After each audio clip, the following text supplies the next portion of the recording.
Hey guys, Keto Coach Neil here. Welcome to the PHDsynergy podcast, and we've got a special treat for you today.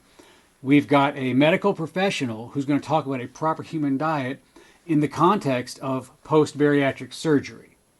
Now, what that means is some practical ideas for if you've already had one of the bariatric surgeries done, one of the gastric, bypass or a sleeve. How can you use a proper human diet to maintain or even continue to improve your metabolic health? But we also hope you'll find if you're finding yourself on that precipice, that point of, do I get this, one of these surgeries? Is this my only option? And we're going to give you yet another option to where you can correct your health without having surgery, because you can't unring that bell. The other thing is, let's talk about how to not get in that position in the first place. How can you take control of your health now and prevent ever having to make such a drastic choice?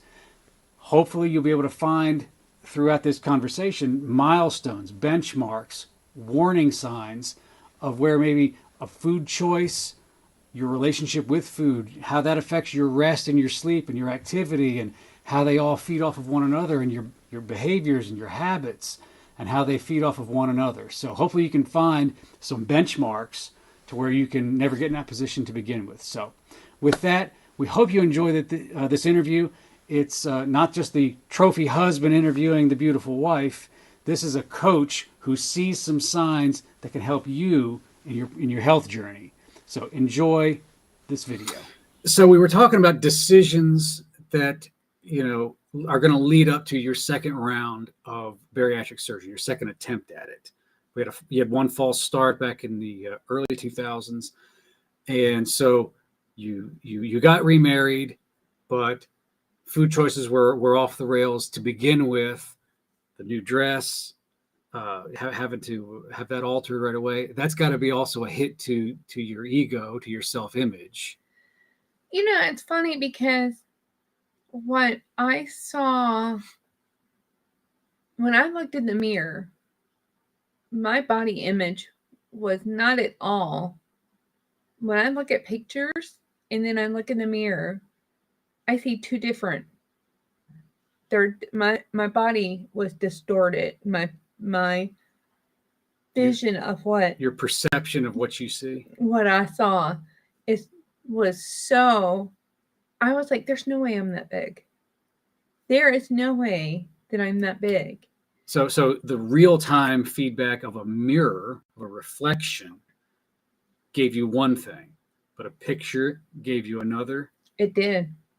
There's wisdom in that, folks. If you listen to that, sometimes that immediacy can fool you, or it's easy to make excuses. A still picture, that's a snapshot in time. That's a snapshot in time. There's no denying that. There's no, well, let me just, if I angle myself, I'll look a little bit better. If I or up and looking down. Oh yeah. Let me not get this picture. Let me get this picture. So it's a sharper angle, so it'll look better for all 12 of my followers. And do the duck lips, do all that. I'm good at the duck lips. Anyway, but so you had trouble reconciling the mirror with a photograph, right? So what that tells me as a coach is it's important to get a tailor's tape, get your measurements, chest, arms, waist, for a female, your bust, your hips, your thigh, get all these measurements so that they're not going to lie. Take before and after pictures. Take pictures at milestones along the way, because they don't lie. They're not clouded by your perception of, I had a stressful day. Yeah, I look fine. No, click, and I'm going to look at it tomorrow. Maybe I'm too emotional right now to look at it. I'll look at it tomorrow with a clear head and say, okay, objectively, kind of divorce yourself from the emotion of it and look at it as just data. It's just feedback. And it's not even like it's not even yours. It's just some numbers. And then what do you do with the numbers? So you had some, what is it? Body dysmorphia. You weren't, Yep. you couldn't reconcile the two. So how did that play into your strategy? Because you like, I still wanted to lose weight. I still wanted to feel better. I still wanted to have more energy. How did you come to terms with that? What did you do? I had to make a decision on if I was going to accept how I was. Looking at that picture, looking at actual pictures was a very eye-opening for me. And of course, the first thing I wanted to do was figure out some way to get rid of, make myself sick, exercise, starve myself. I'm good at ignoring it sometimes. And I'm good at shoveling it under the carpet until it built up enough to where I can't go across the room anymore because the carpet is too high. I can't walk over that lump, so to speak. And I will say, because I know you like I do, the way you do, and maybe some other folks do the same thing, you bury yourself in your work and in other people. You put yourself completely last. The book we read says the last to be first, first to be last. We get it. But when you put other people in front of you for the sake of, if I deal with that, I don't have to deal with my stuff. I can ignore my stuff because I can say, I'm too busy dealing with this and this and this. Mm-hmm. And, think of the children and think of the people at work. And that's noble in one sense, but it's a selfish excuse in the other sense. And if that's harsh, I apologize. Not really. I speak the truth in love. We both do. Been there, done that. We'll probably at some point be there again, but we move on. So you're burying yourself in your work. You're ignoring your issues. What was the result of that? Weight gain. To the tune of what, if I may ask? It was the highest I got to. It was over 425. I mean, the scale maxed out at 425 and it said error. So I technically don't know what it was. But I was like, you know what? I'm really not that big. That the whole denial thing. And dressed to hide it. And Yep, I did. I dressed to hide it. I always like try to hide behind people, or I would like stand in a certain way trying to get something in front of me or something. Yeah. That was, but I will say, after my divorce from my second husband, because my children we put them in a stable place where they could find stability. And so they were living in Florida. They were near my parents. They were living with their paternal grandparents. Well, I got acclimated to finding who I was again and trying to find my identity. That I noticed I was starting to get depressed. And I was like, okay, I can't do this. I can't do this because the divorce was creating so much anxiety and so much stress during that time that I had to find an outlet. I was so alone. So I would put in headphones and I would just walk, walk, walk, walk, walk, walk, walk. And that's what I did. I walked myself till I was tired. And sometimes it would be for an hour, sometimes it would be for a couple hours. I don't really remember how many miles it was. I think at the beginning I was lucky if I made it a mile. But I just walked it out until I couldn't, until my stress and my anxiety could no no longer keep me from sleeping. You gave it an outlet. I did. I mean, and physiologically, walking, you didn't even realize that's the smartest choice you could have made. But physiologically, that low intensity for a long time at a comfortable pace, that actually will help you burn fat, as opposed to going 80 miles an hour on a treadmill yeah. for 30 minutes. Well, and I got to a point where I didn't care if it was sun or rain. I mean, I was okay with the rain as long as it wasn't lightning. If it started lightning, I got in the car and left. But I found a church nearby where I was living, and I just walked around that track, around that whole church field, their softball field, their football field, where that field was, that church. I just walked. And it got to a point where I started moving, like doing little dance moves, and I just didn't care who saw. I mean, thinking about it now, I'm like, oh, I'm sure I just look crazy. But there were a few times where some of my brothers and sisters of Christ would be like honking, like, what you doing, Jules? You're crazy. They're driving by.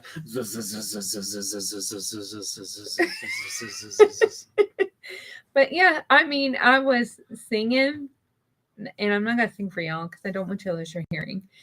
But I would sing, I would dance. I started moving more and more, so the weight started to come down. You were Zumba before Zumba was cool. Yes, I was.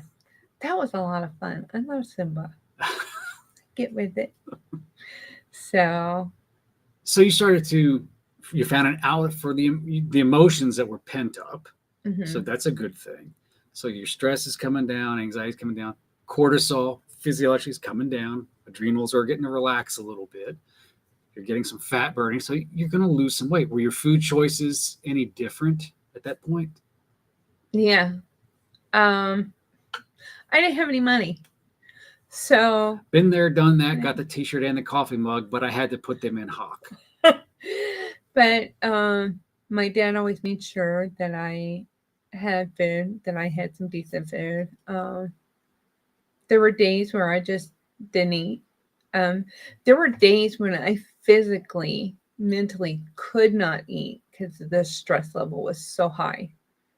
But then I started creating things like figuring out, what am I going to do with my life now? I can't continue where I'm at. I love my job. At that time, I love my job. I still love my supervisor from there. She's always been a beautiful blessing for me. I met her and she's a sweetheart. She is. She's cool. But she was like, why are you not a nurse? And I said, well, one, I can't afford school. And she's like, oh, that again. Yeah. So I went back to school and got my CNA. So I went from being an administrative assistant to the director of nursing to being administrative. You were like the Dwight Schrute. You were assistant to the regional manager. Yes. So I was administrative during the day, and then I would work as a CNA at night, and then I would pick up a few shifts here and there. And then eventually, when I figured out, when the divorce finalized and I was trying to get my mindset straight, then we started meeting, and then we started dating, and then look at her light up. Look at her. So, and then our relationship. Third time's the charm, by the way. Yes, it is. But I will say, the relationship between you and I was concerned that I was going to fall back into a bad habit. I was concerned that it was going to be as bad as the first two. And so. I remember early on, we talked about that too. Mm-hmm. We did. Side note, what was the first gift I ever gave you on our first So we dated a lot, online. We used a Christian dating service, and there's just as much weirdos out there. Trust me on that. That's a whole nother topic. But that led to, there's a whole thin thread story behind that. But so we started talking on there. Then that's transitioned to, because I don't know what her reason. I was a cheapskate. I didn't want to pay the extra, so I said, let's just move this over to Facebook, and then we would video talk, video chat, Skype. We did Skype. Yeah, we did that too, and back when that was a thing. And then eventually, we dated probably the equivalent of, if the average dates 2 to 3 hours, in about 2 months, we dated the equivalent of about 6 months. We didn't sleep much. There was a lot of, and we had like matted hair from the headsets. I think we went to bed at 4 o'clock most mornings, only to get up at 6. To take a 2-hour nap. But anyway, the point is, at our first ever in-person date, we met in person for the first time. What gift did I give you? Because I pay attention. Yes, he did. He gave me, I love these really old cookbooks, and I like how they used to use certain products back in the 1800s. Lard. Yes. 1900. Yes. Butter. Yeah. So he gave me a cookbook from, I forget what year it was. It's been a while. It's been a hot minute since I still have it.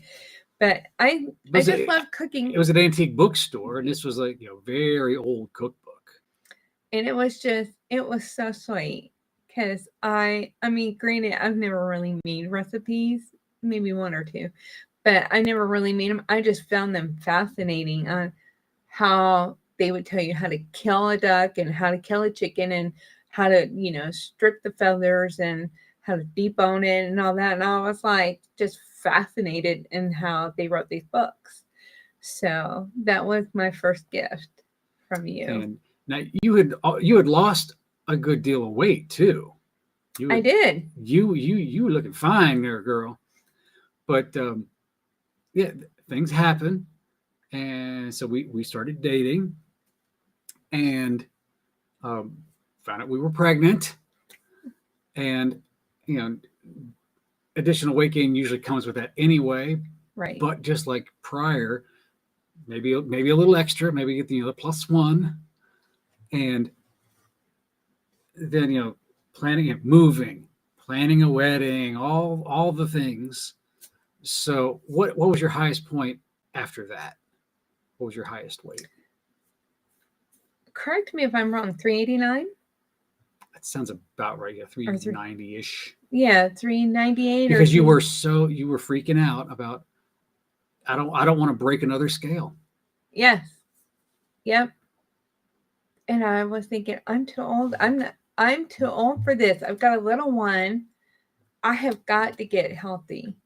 I was sick and tired of being sick and tired. And worried that you wanted to be around.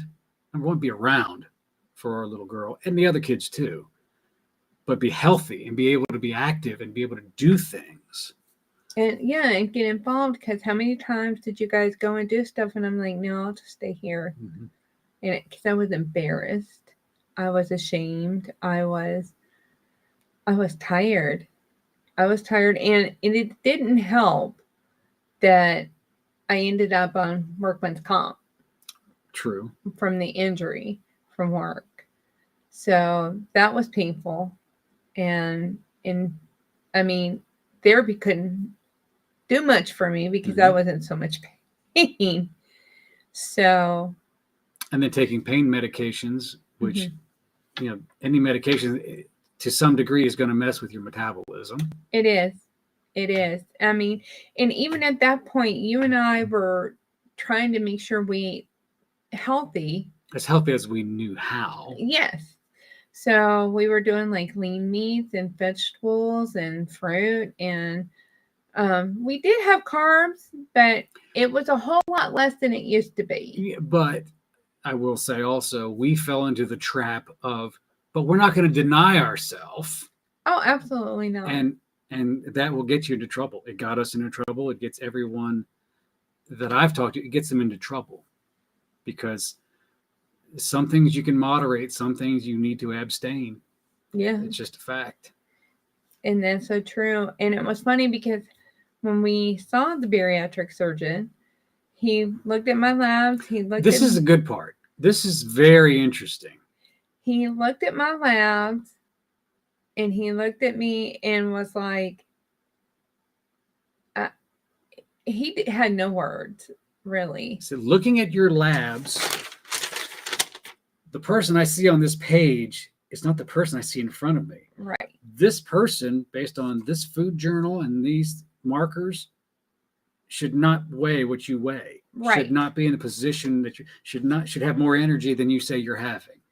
Yep. It just didn't add up. Yeah, he was like, you should have diabetes right now. You should have high blood pressure. You should have all this stuff. And I didn't have all that. I just had a lot of arthritis. I had a lot of inflammatory going on.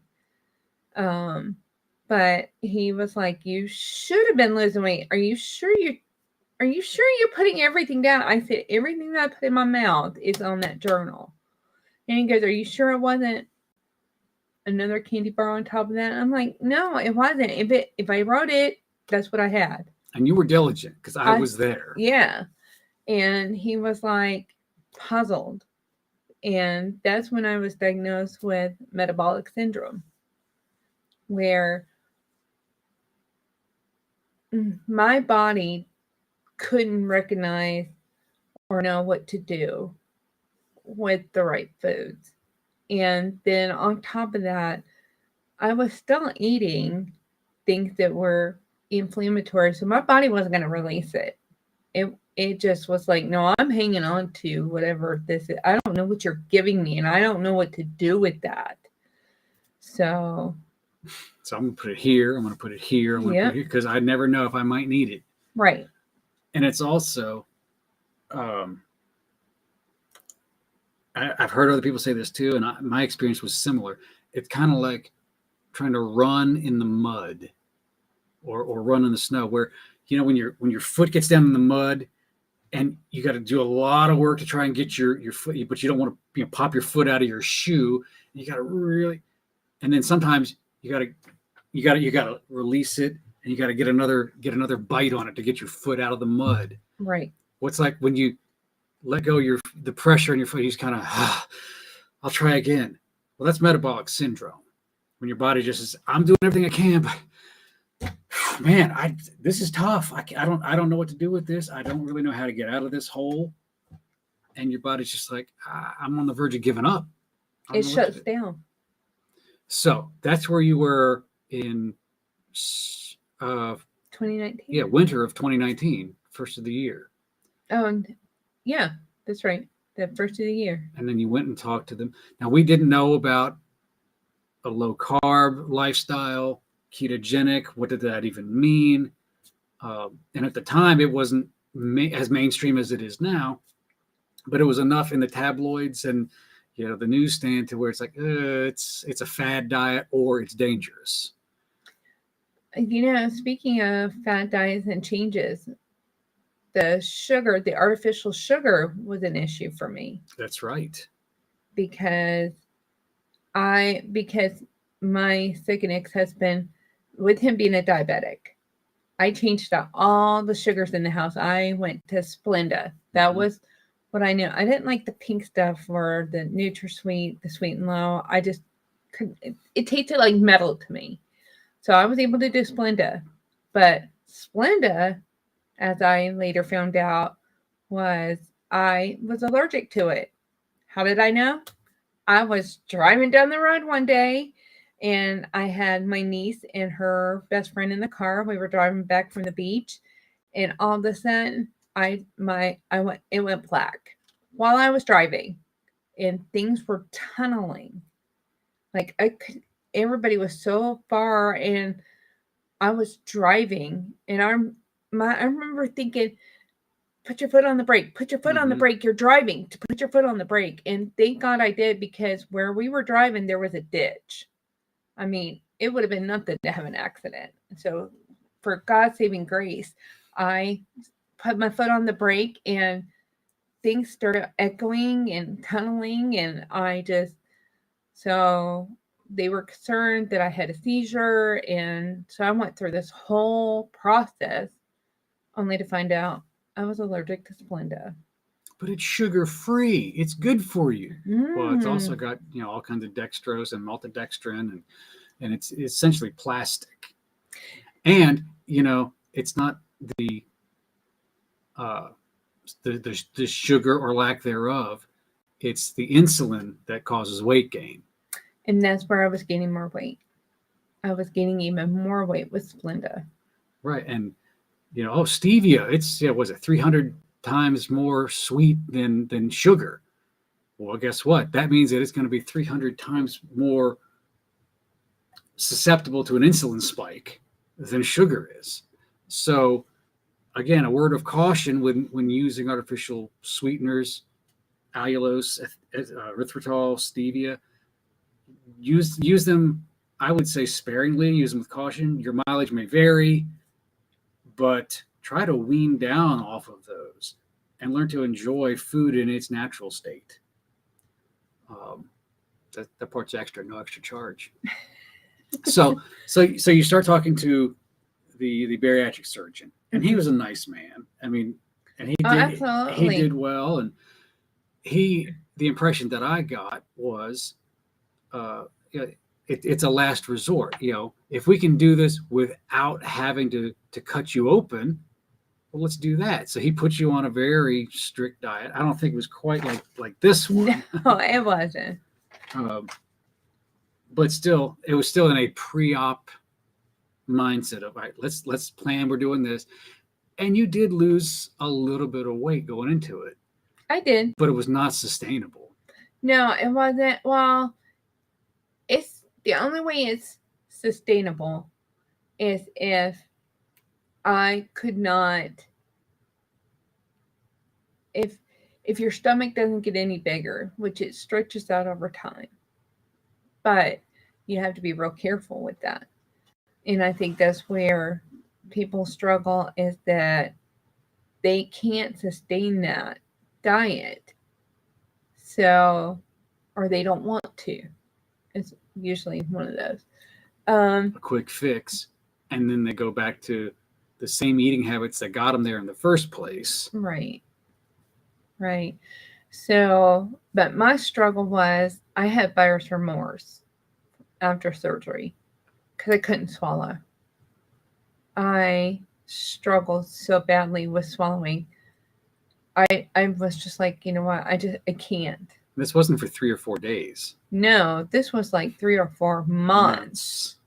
I mean, I couldn't go back to work. Usually people go right back to work within a month or two, as long as they're not picking up anything heavy. And because I was a nurse, I was picking up heavy things. So, but the problem is that I was having the shakes. I was fatigued.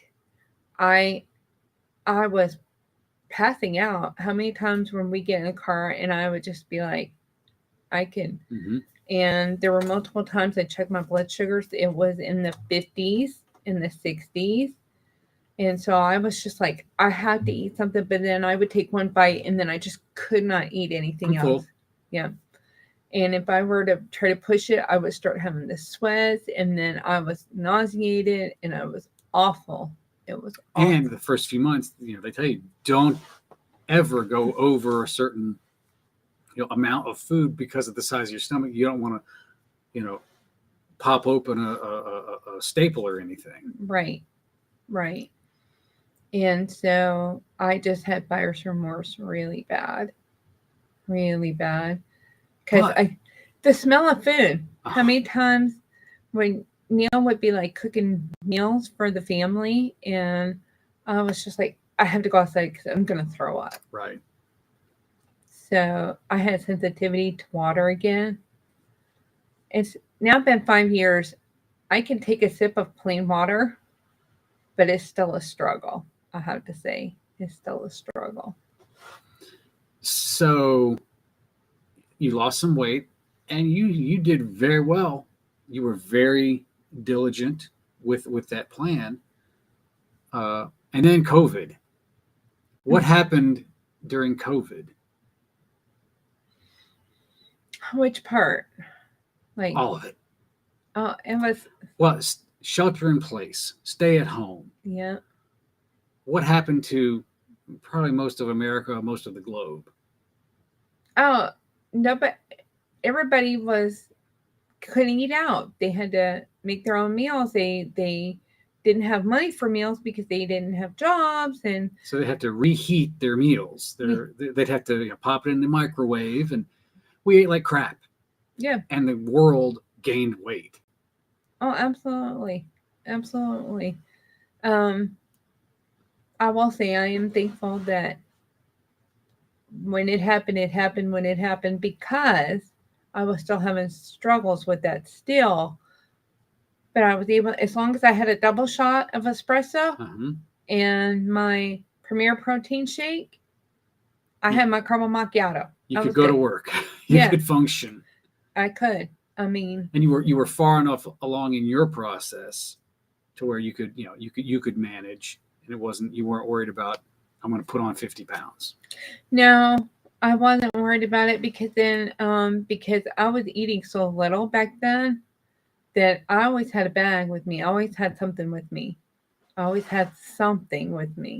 Whether it was cheese stick, apples, whatever. Something. It was always something. Now, I want to take a short break, and then we're going to come back, and I want to talk about, that's great, bariatric surgery. Sounds like it's a real winner, but we're going to come back and we're going to talk about the other side of this, and what are some of the struggles since then, emotionally, medically, physiologically. So we'll be right back.